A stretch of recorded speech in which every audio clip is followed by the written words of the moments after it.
மத்திய கிழக்கில் உருவாகி இருக்கிற பதற்றத்தை இன்னும் அதிகரிக்கிற மாதிரியான கருத்துக்கள் தான் இஸ்ரேல் தரப்பிலிருந்து தொடர்ச்சியாகவே சொல்லப்பட்டு வரதை பார்க்க முடியுது.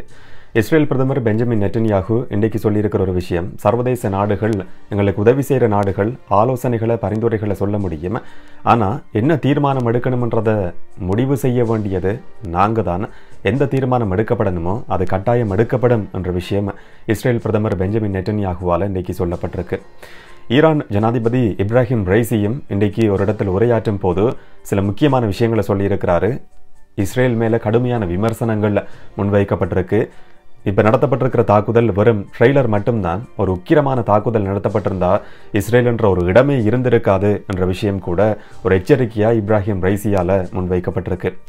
எப்படியான பின்புலத்தில் தான் லெபனான் எல்லை பகுதியில் இஸ்ரேல் எல்லை பகுதியில் ஹிஸ்புல்லாவுக்கும் இஸ்ரேல் இராணுவத்துக்கும் இடையில் கடுமையான உக்கிரமான மோதல் இந்த கடந்த 2 நாட்களாக நடந்து வருது. என்ன நடந்ததுன்றதை விளக்கமாக பார்க்கலாம். வணக்கம், நான் கிருஷாந்த் ராஜ். ஈரான் ஆதரவோடு செயல்படுற ஹிஸ்புல்லா இயக்கம் கடுமையான உக்கிரமான தாக்குதலை கடந்த 2 நாட்களாக வடக்கு இஸ்ரேல் மேலே நடத்தி வரதை பார்க்க முடியுது. இதில் மிக முக்கியமான ஒரு சந்தேகமும் கேள்வியும் என்னென்னு சொன்னால், இஸ்ரேல் பெருமிதமாக சொல்லக்கூடிய ஒரு விஷயம் எங்கள்கிட்ட இருக்கிற வான் பாதுகாப்பு கட்டமைப்பு அயன் டோம் சிஸ்டம்ன்றது. ஆனால் இந்த அயன் டோம் சிஸ்டம் சம்பந்தமான சில சந்தேகங்கள் கேள்விகள் இப்போ அடுத்தடுத்து உருவாகிறதுக்கு ஆரம்பிச்சிருக்கு. இன்றைக்கு குறிப்பாக வடக்கு இஸ்ரேலில் ஹிஸ்புல்லா இயக்கம் மிசைல் தாக்குதலையும் ட்ரோன் தாக்குதலையும் நடத்தியிருக்கு. ஒரு மிக கொடூரமான தாக்குதல் என்று சொல்லி ஹிஸ்புல்லா தரப்பில் இருந்து விவரிக்கப்பட்டிருக்கு. இதுவரைக்கும் 13 பேர் காயமடைஞ்சிருக்கிறதாவும் அதில் 2 பேர் படுகாயமடைஞ்சு வைத்தியசாலைகளில் சிகிச்சை பெற்று வரதாகவும் சொல்லப்படுது. இது இராணுவ தளம் மேலே நடத்தப்பட்ட ஒரு தாக்குதல் என்று சொல்லி ஹிஸ்புல்லா இயக்கம் அறிவிச்சிருக்கு. ஆனால் இஸ்ரேல் சொல்கிற விஷயம் கம்யூனிட்டி சென்டர் மேலே, பொதுமக்கள் கூடுற ஒரு இடம் மேலே தான் ஹிஸ்புல்லா இந்த மாதிரியான மிலேச்சத்தனமான தாக்குதலை நடத்தியிருக்கு என்று சொல்லி இஸ்ரேல் தங்களோட தரப்பு நியாயத்தை முன்வைக்கிறத பார்க்க முடியுது. இதில் ஏற்பட்ட கேள்வி என்னன்னு சொன்னால், இந்த மிசைல் தாக்குதல் ட்ரோன் தாக்குதலை முறியடிக்கிறதுக்கு இஸ்ரேல்கிட்ட இருக்கிற அயன் டோம் சிஸ்டம் தோல்வி அடைஞ்சிருக்கு, ஃபெயிலியர் ஆகியிருக்குன்ற விஷயம்தான் இப்போ பரபரப்பாக இஸ்ரேலிய ஊடகங்களில் பேசப்பட்டு வருது. இது முதல் சந்தர்ப்பம் கிடையாது. இதுக்கு முதல்ல நேற்றும் இதே மாதிரியான ஒரு தாக்குதலை ஹிஸ்புல்லா இயக்கம் நடத்தியிருந்தது. இந்த தாக்குதல் நடத்தப்பட்ட இடம்தான் மிக முக்கியமான ஒரு இடம். அயன் டோம் சிஸ்டம் அந்த கட்டமைப்பு இருந்த இடம் மேலே மிக கொடூரமான ஒரு தாக்குதல் நடத்தப்பட்டிருக்கு. அந்த அயன் டோம் சிஸ்டம் தகர்க்கப்பட்டிருக்கிறதாவும் ஹிஸ்புல்லா இயக்கத்தால் அறிவிக்கப்பட்டிருக்கு. வழமை மாதிரி இது IDF நிராகரித்து வாரதையும் பார்க்க முடியுது.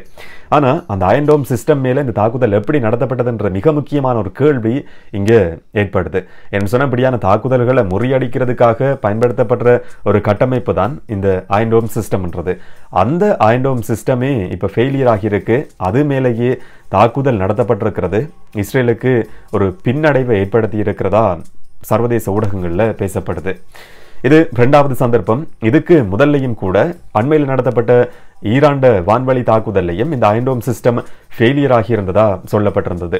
99% வான்வழி தாக்குதல் முறியடிக்கப்பட்டதா இஸ்ரேலால் அறிவிக்கப்பட்டிருந்தாலும் கூட சில மிசைல்களும் ஆளில்லா விமானங்களும் இஸ்ரேலுக்குள்ள விழுந்திருந்தது. 9 ஆளில்லா விமானங்கள் மிசைல்கள் இப்படி விழுந்திருந்ததா சொல்லப்பட்டிருந்தது. அதுலேயும் குறிப்பாக 5 ஏவுகணைகள் ஆளில்லா விமானங்கள் ஒரு மிக முக்கியமான விமானம் படை தளம் மேலே விழுந்திருந்ததா செய்திகள் வெளியாகியிருந்தது. இஸ்ரேல் தரப்பிலிருந்தும் கூட இது உறுதி செய்யப்பட்டிருந்தது. அதுக்கு முதல்ல கூட ஹமாஸ் போன அக்டோபர் மாதத்தில் நடத்தின தாக்குதலையும் அயன் டோம் சிஸ்டமையும் தாண்டி தான் சில ஏவுகணைகள் இஸ்ரேலுக்குள்ள வந்து விழுந்து மிகப்பெரிய பாதிப்புகளை ஏற்படுத்தி இருந்தது. எப்படி அடுத்தடுத்து இஸ்ரேல் பெருமிதமாக சொல்லக்கூடிய அந்த அயன் டோம் சிஸ்டம் மேலே இருக்கிற நம்பிக்கை படிப்படியாக வீழ்ச்சி அடைஞ்சு வாரதை அண்மை காலமாகவே பார்க்க முடியுது. இப்படி அடுத்தடுத்த சம்பவங்களை சொல்லிக்கொண்டே போகலாம். அதுலேயும் குறிப்பாக நேற்று ஹிஸ்புல்லா இயக்கம் நடத்தியிருக்கிற அந்த அயன் டோம் சிஸ்டம் மேலேயே நடத்தப்பட்டிருக்கிற தாக்குதல் இஸ்ரேலுக்கு உண்மையில் மிகப்பெரிய ஒரு பின்னடைவு என்று சொல்லி சர்வதேச ஊடகங்களில் பேசப்பட்டு வருது.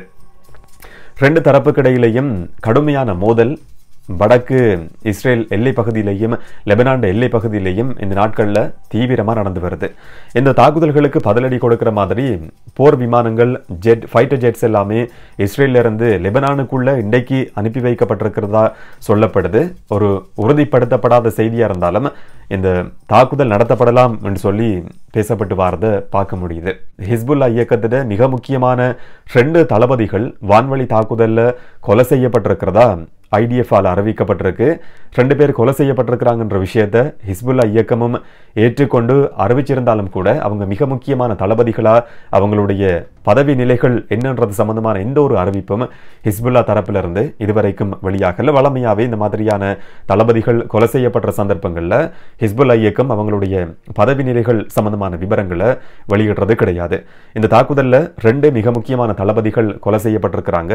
2 பேரும் கார்ல பயணிச்சு கொண்டிருந்த நிலையில தான் வான்வழி தாக்குதல் மூலமா கொலை செய்யப்பட்டிருக்கிறதா சொல்லப்படுது. குறிப்பா இஸ்ரேல் எல்லையிலிருந்து 15 கிலோமீட்டர் தூரத்தில் இருக்கிற ஒரு இடத்துல தான் லெபனானுக்குள்ள இந்த தாக்குதலை ஐடிஎஃப் நடத்தி இருக்கிறதாவும் செய்திகள் வெளியாகி இருக்கு. ஈரான் தாக்குதலை முறியடிச்சதா இஸ்ரேல் சொன்னாலும் கூட இப்ப ஈரான் சார்போடு இயங்கக்கூடிய மற்ற இராணுவ குழுக்களோட கடுமையான ஒரு மோதல்ல இஸ்ரேல் ஈடுபட்டு வரதை பார்க்க முடியுது. சில முக்கியமான இடங்களை ஹிஸ்புல்லா இயக்கம் தாக்கி இருக்கிறது தான் இஸ்ரேலுக்கு ஒரு பின்னடைவா கூட பார்க்கப்படுது. அடுத்த மிக முக்கியமான விஷயம், இஸ்ரேல் அடுத்த கட்டமாக எடுக்க போற நடவடிக்கை என்ன, தீர்மானம் என்னன்றது சம்பந்தமான விஷயம்தான்.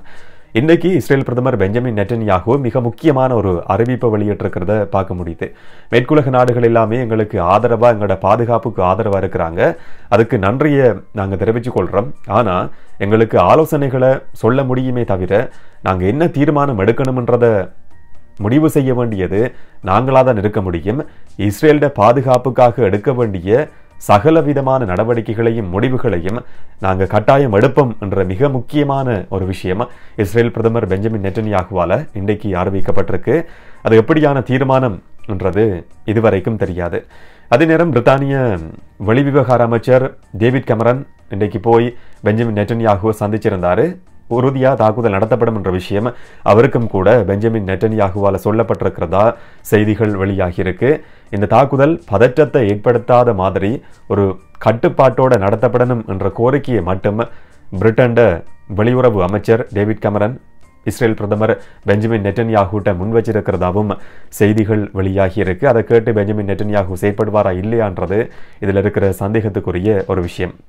அதே நேரம் G7 நாடுகளும் மற்ற சர்வதேச அமைப்புகளும் ஐரோப்பிய ஒன்றியம் மாதிரியான அமைப்புகளும் ஈரான் மேல புது தடைகளை விதிக்கிறதுக்கான முயற்சிகளில் தீவிரமாக ஈடுபட்டு வரதையும் பார்க்க முடியுது.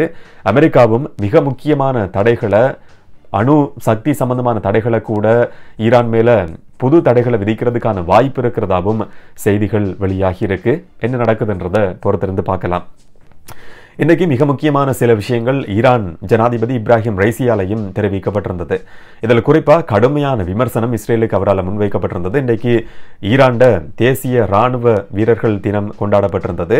அதில் மிக முக்கியமான அதிநவீன ஆயுதங்கள் கூட காட்சிப்படுத்தப்பட்டிருந்ததும் மிக முக்கியமாக கவனிக்க வேண்டிய ஒரு விஷயம். இராணுவத்தை அவர் பல வழிகளையும் புகழ்ந்திருந்ததை பார்க்க முடிஞ்சது. நவீன ஆயுத கட்டமைப்புகளோட இயங்குற ஒரு இராணுவம் தான் ஈரான் இராணுவம் என்று சொல்லியும் ஈரான் ஜனாதிபதி இப்ராஹிம் ரைசியால அங்கே உரையாற்ற நேரத்தில் சொல்லப்பட்டிருந்ததை பார்க்க முடிஞ்சுது.